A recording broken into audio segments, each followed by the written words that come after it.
Good morning, Cowboy Jim, up here in Fort Mac, and I hope all is going well for you. Um, I hope you're enjoying your freedom that has been earned through fighting of our ancestors for years. And I, I've said for some time that it is a politician's job to make sure that no human tragedy uh, is wasted, but that a politician, in his baseness and or her, in some instances, not many, but some, um, that a politician will make use of every tragedy to further their agenda, as exemplified this week, last week, something else, year ago, something else, 2 years ago, something else. This week, it's very interesting. I was warned when I was quite young. The sentiment in our community was Irish community, of course. A little place called Wasaga Beach in Ontario. Well, diverse group of people for sure, but a lot of Irish. And but I was told that a government um, is useful until they realize that they can vote themselves raises, increase their own pockets at the expense of the people, which really resonated with us back then. I mean, we're talking 60 years ago when I started paying attention to politicians and started to accord them the level of respect that they merited, which was none, almost none. And I, I think of the horror represented down in the States of a supposed man with a two military assault rifles, killing 19 children, two teachers, and further, the one teacher's husband, a couple of days after the event there in Uvalde, Texas, he came home from a commemorative service for his wife and promptly had a heart attack and died. Fortunately, $6+ million have been raised on a GoFundMe thing, and it's rather interesting. Trudeau has not reached down there to take that away from that family, nor Biden yet.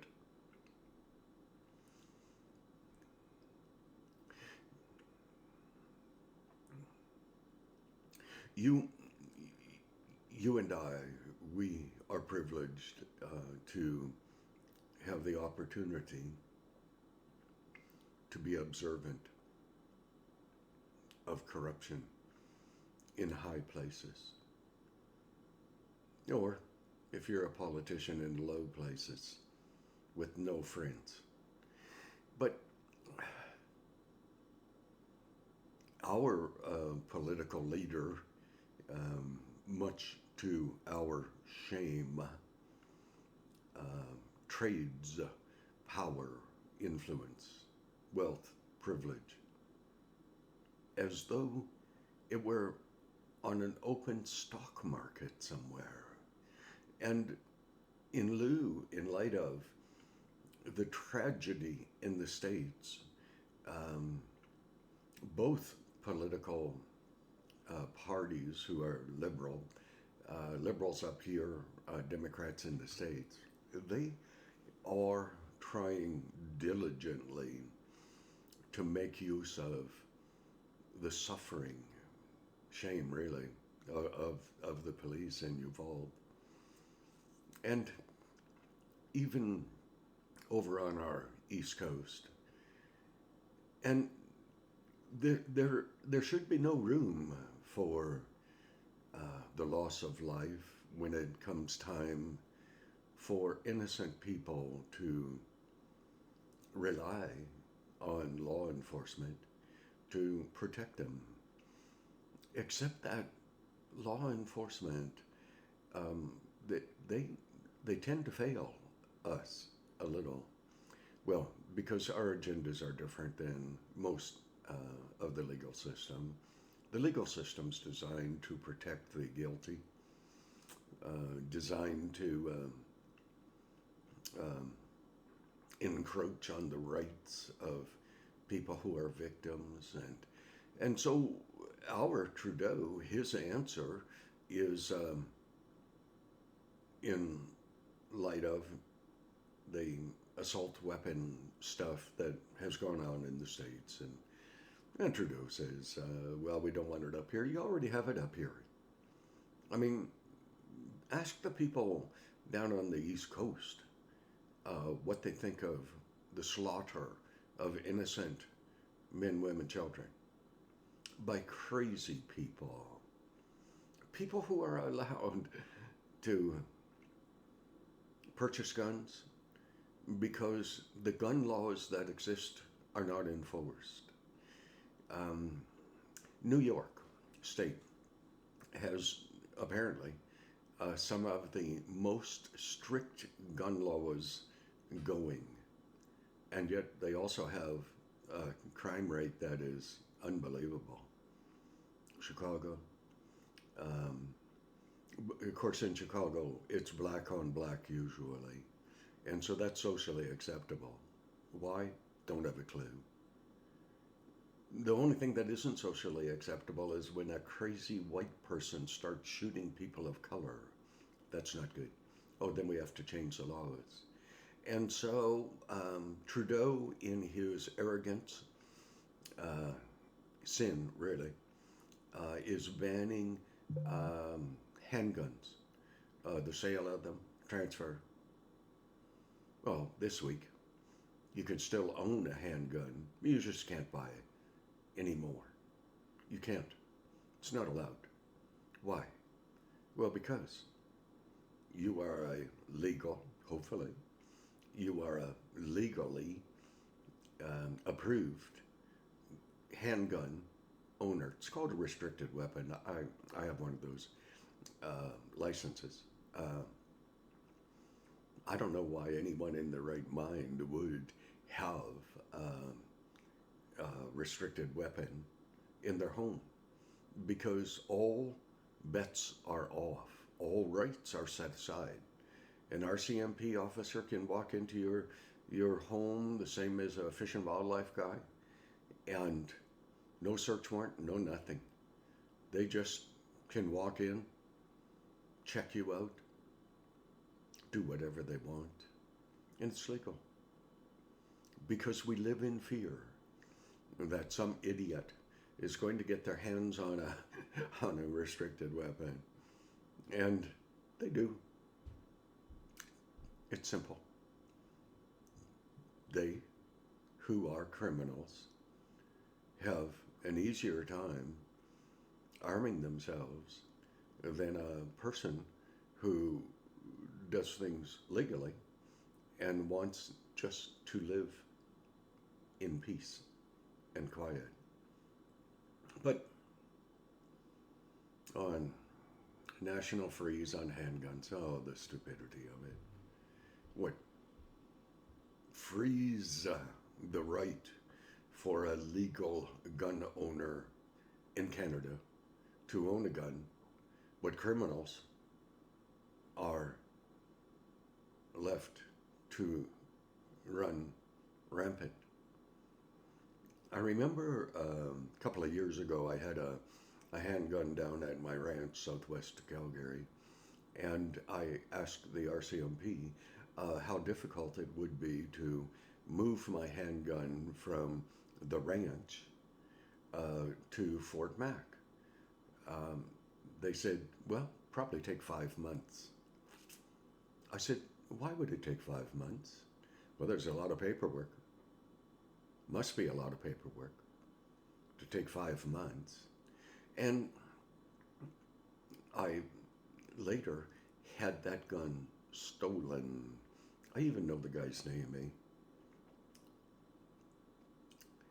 I phoned the RCMP and I said, so and so, I believe, stole my handgun from the ranch, from my gun safe. Actually, the idiot took the whole bloody safe. He's not even allowed to be around guns, but he has a gun collection. RCMP don't bother him. Why? Because he's guilty. Just being around a gun, he's guilty. It's against the rules that have been implemented against him, and they should. The guy's a nut. And does it matter? To who? Oh, to me. My gun went missing. I had not been near the ranch for a while. I went back and the gun case was gone. And I phoned the RCMP and I said, my handgun was stolen and my gun case. And several boxes of ammunition. And I said, what can you do about it? The guy said, nothing.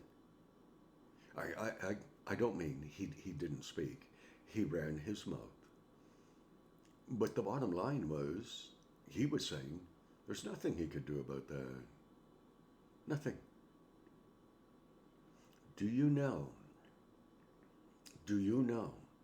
that same handgun that would have taken upwards of 5 months for me to move from down there up to Fort Mac so that I could go in target practice would take 5 months?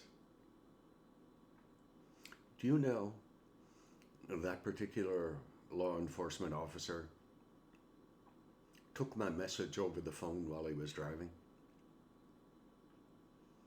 He did not even come to the ranch to surveil the scene, to ask questions, to interview me.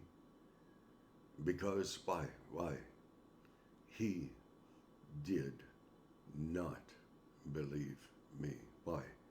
Because I wanted to do things legally. 5 months to get permission to transport a handgun to northern Alberta, where I now live.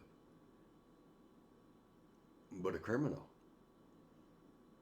who had stolen a set of my keys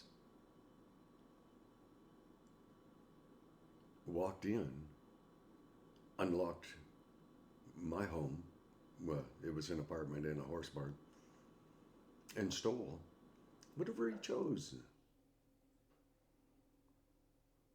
I do not believe, to the best of my knowledge, that he was ever interviewed. But I was interviewed. RCMP didn't believe me. Anything I said, didn't matter what I said. I was a victim. I had been assaulted by that young man. I let him beat me up, eh? Boy, that was hard. That was really hard. But he was exonerated because what he did was ignored. I was condemned. Oh, not because I wasn't taking good care of my gun, because I was totally legal. Locked in my apartment at the horse barn, locked in a gun safe, ammunition locked in another container within the gun safe. And I was denigrated because I was not believed. There is a very interesting thing that I have seen in society nowadays, and that is this: people lie. Why do people lie? Because it's almost easier to lie than it is to speak the truth, and in actual fact it is. But to speak the truth, to stand for something that is righteous, it exacts a cost from you and I. If you choose to speak truth, it's expensive. Why? Because the government has an agenda, a program, and it goes back to when I was a kid. If the government can control um, the populace, their ability to have, own, maintain guns, then the people, become more sheep alike. If you have no weapon wherewith you can defend yourself, what do you have? Your mouth? Hand to hand? I like that. But I would rather have a handgun, which I don't, but I would rather have a handgun in contending with someone who had an assault rifle or a knife or anything else that they meant for you to be injured with. I'd rather have a strong defense, and the only way you have a strong defense is by having the weaponry to defend yourself. So, politicians, oh, aren't they wonderful? Yeah. Worry about handguns, slide that in before anyone notices that the politicians are doing nothing. Price of fuel, baby formula. Political associations that allow the Liberals here in Canada, along with the NDP, to forgo any federal election for the next 3 years. Why? Well, that's probably all it will take for them to ruin and wreck our country. Anyways, this isn't a tirade. I think it could be considered an expose of evil, malicious intent. I grew up respecting law and order. My judo instructor, Tony Eccleshaw, tall Englishman, taught me how to fight, taught me how to defend myself with my hands. And here we have criminals. Truly, the criminal element is protected more than the average Canadian citizen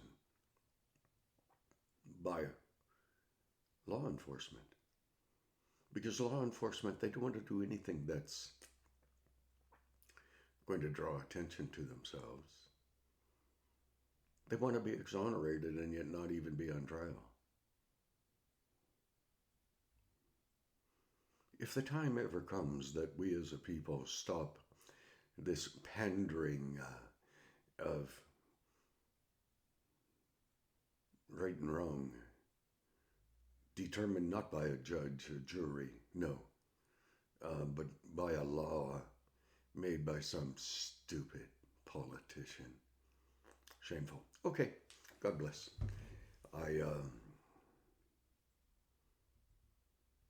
I truly would never recommend having a restricted weapon. Your rights as a citizen are thrown right out the window. I don't know what I would recommend. Moving to a different country? Perhaps.